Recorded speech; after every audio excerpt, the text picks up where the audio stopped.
오늘 그 사도 바울이 전도한 장소는 아테네죠.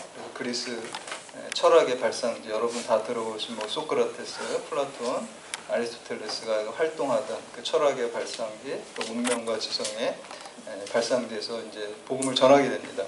아마 이 사도 바울도 굉장히 그 마음이 흥분이 되어 있을 거예요. 저도 그 아테네 한번 가보고 싶다라는 생각은 하고 있는데, 왜냐하면 그 그리스 지역을 처음으로 이제 유럽을 복음화시키는 그 첫발을 들였는데, 그 전에 이제 빌립보, 데살로니가, 베레아, 여기도 물론 그리스 지역이지만 아테네만큼은 설레이지 않았을 것 같아요.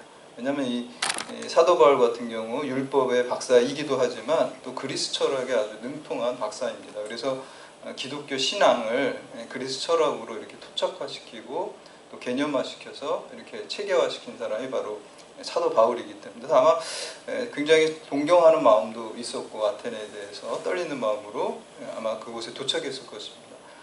너무나 실망했습니다. 우리가 오늘 함께 그 읽은 본문에 보면 격분했다 그랬어요. 왜 격분했냐면, 기대가 많으면 또 그 기대에 못 미치면 실망이 또 그만큼 크게 되는데, 우상의 도시였어요.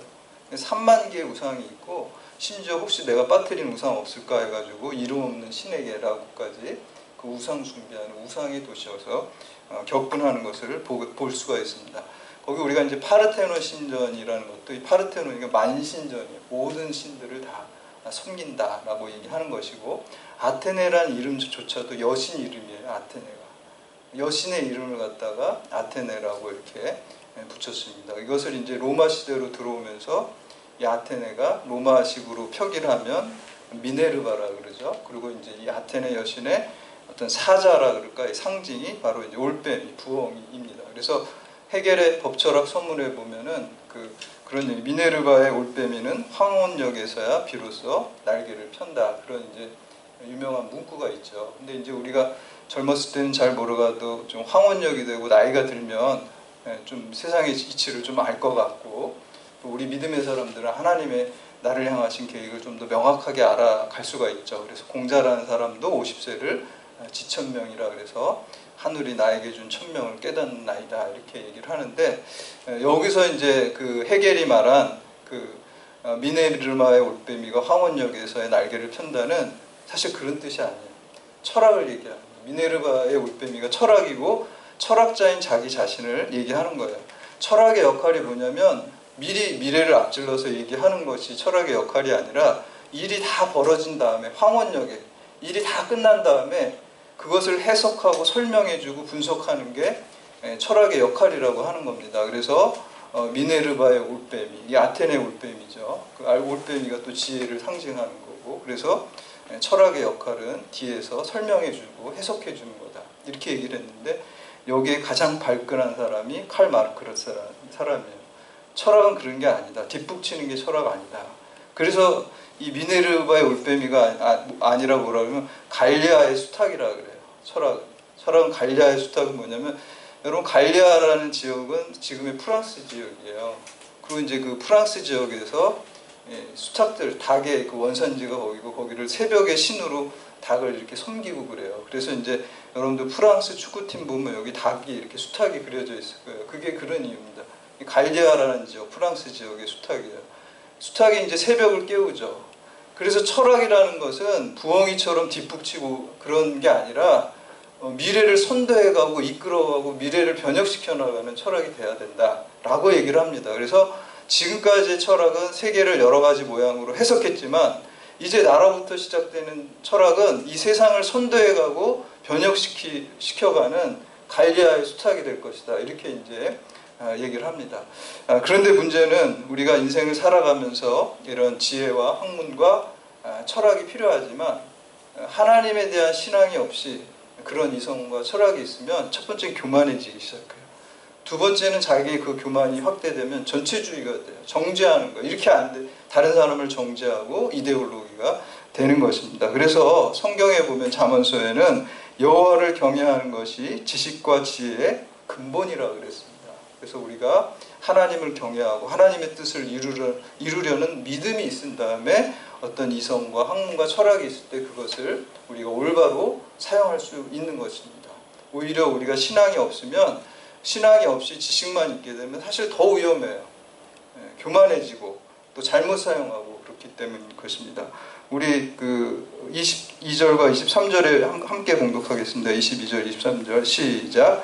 바울이 아레오바고 가운데 서서 말하되 아덴 사람들아 너희를 보니 범사의 종교심이 많도다. 내가 두루 다니며 너희가 위하는 것들을 보다가 알지 못하는 신에게라고 새긴 단도 보았으니 그런즉 너희가 알지 못하고 위하는 그것을 내가 너희에게 알게 하리라. 아멘. 아멘. 바울이 참 지혜로운 사람입니다. 아레오바고 이제 신의 언덕이라는 뜻이 있는데 여기서 복음을 전하는데 아까 뭐라 그랬어요? 화가 나고 격분이 됐는데 화를 다 가라앉혔어요. 사람들의 마음을 얻고 영혼을 얻기 위해서 감정을 조절하고 이제 접촉점을 찾아서 아 너네 지혜롭다. 이름 없는 신에게까지 그 신을 내가 설명해 준다. 그래서 여러분들 전도할 때요. 감정적으로 막 하면 안 돼요. 우리가 이성적으로 좀 생각하면서 어떻게 하면은 성령이 주신 지혜로 접촉점을 찾아가서 복음을 전할까라고 하면서 우리가 전도를 해야 됩니다.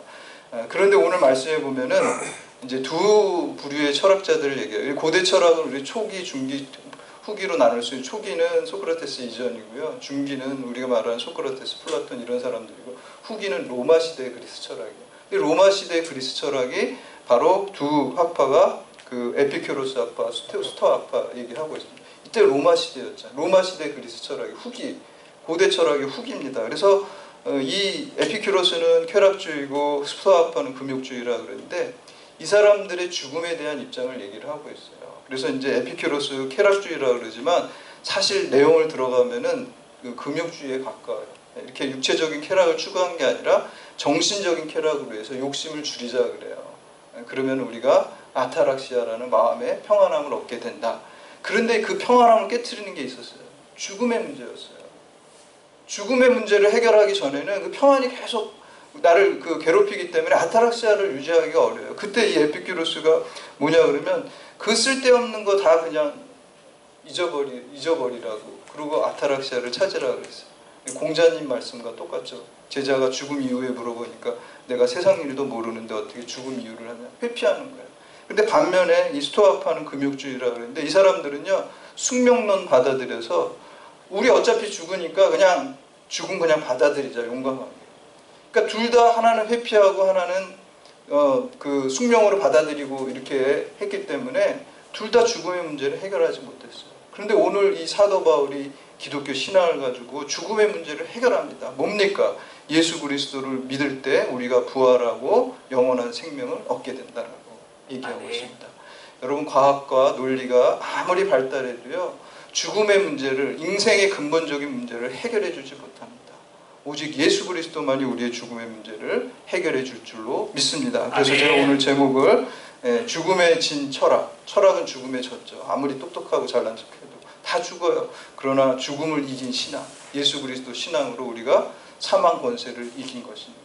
오늘 세례받으신 하만진 성도님 예수 그리스도 영접함으로 십자가 보혈의 능력으로 죽음을 이기고 승리하신 줄 믿습니다. 아멘. 네, 우리 마지막으로 한 이야기만 하고 마치겠습니다. 우리 실존주의 철학자 사르트르는요 자유를 부르짖고 그렇게 굉장히 존경받는 지성인이었는데 그가 죽기 전에 프랑스의 병원에 입원했을 때 폐수종이라는 병에 걸렸는데요. 아주 거기서 간호사들한테 집어던지고 두려워하면서 발악하면서 죽어요. 그렇게 자유를 부르짖은 사람이 자유롭지 못했어요. 죽음의 두려움에 사로잡혀 있어요. 나중에 프랑스 언론이 왜 도대체 그렇게 젊어서 죽음의 자유를 부르짖던 그 사르트르가 그렇게 추한 모습으로 죽었는가. 어떤 한 기자가 썼어요. 그는 돌아갈 고향이 없었기 때문이다. 이렇게 썼어요.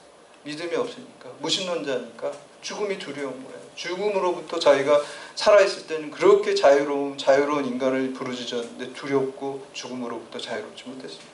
근데 그 동시대에 그 보네포 목사님은요, 독일의 나치에 항거하다가 그 나치에 잡혀서 그 처형당해서 참수형을 당했는데 이 분은 나중에 이제 끌려갈 때 이제 나를 이제 처형하러 잡아가는구나 이런 직감하고 거기 남아있는 동료들에게 이렇게 얘기를 했어요. 여러분 제가 세상을 떠날 때가 온 것 같습니다. 그러나 이제 마지막이라고 생각하지 않습니다. 이것이 새로운 시작임을 알기에 제 마음은 평안합니다. 저는 먼저 우리 주님께서 예비하신 영원한 하나님 나라로 갑니다. 우리 그곳에서 반가운 얼굴로 다시 만납시다. 이렇게 하고 갔대요. 천국을 소망하면서 갔어요. 두 사람의 차이가 뭡니까? 하나의 철학자는 죽음에 졌습니다.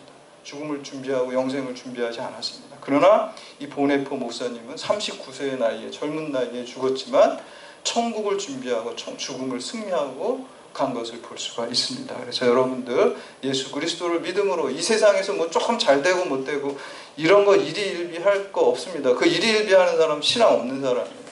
우리가 죽음 극복하고 이기고 예수 그리스도 영원한 생명을 누린 것을 깨닫고 항상 기뻐하고 범사에 감사하고 또 이 십자가의 복음과 부활의 복음을 널리 전하시는 여러분들 다 되시기를 주님의 이름으로 축원합니다. 아멘.